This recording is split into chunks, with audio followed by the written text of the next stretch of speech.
Carter G. Woodson. Carter G. Woodson.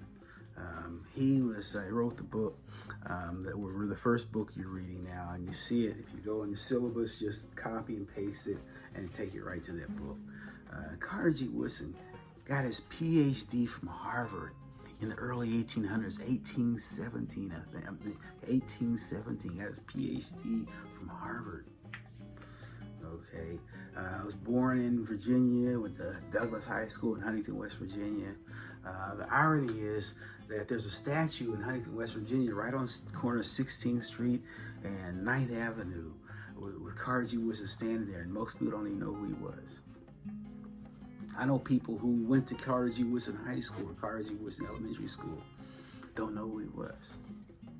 Carter G. Woodson is considered the founder of Black History Month, or at that time it was Black History Week, the father of Black history.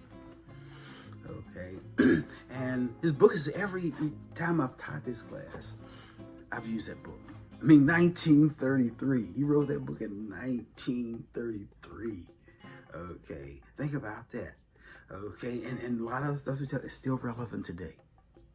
That's the amazing part. Not much has changed. Yeah, we have integration, but is it really better or worse? Think about that. Okay, but anyway, back to Carter G. Woodson.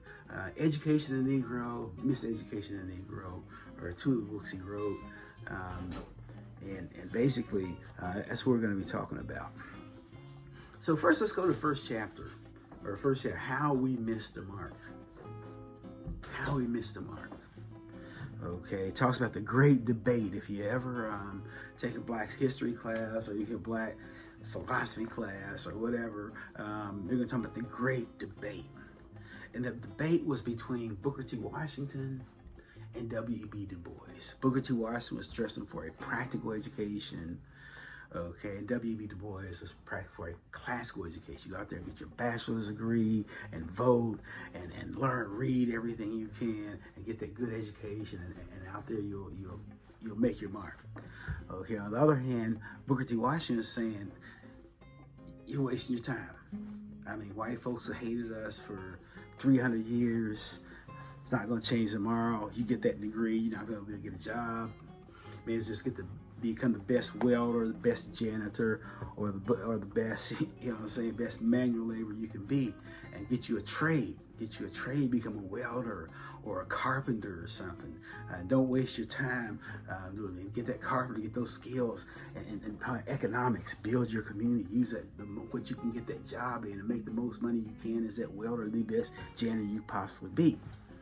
Okay, so you have get a practical education, get something you can make some money now, versus the other hand, get your classical education, get your degree, become a lawyer, a doctor, a scientist, and then you can make your mark. Well, they're both right and they're both wrong. Okay, you had a lot of, back in Carter Woodson's day, early 1900s, you had a lot of Black engineers teaching math in high school. You had a lot of Black physicists teaching high school, teaching colleges. You have a lot of Black accountants, once again, as teachers. Okay, or scuffling. I know a couple of lawyers who are also a lawyer on the side. Also, there's a locksmith on the side. There's going to be a lawyer. A lot of lawyers had to hustle.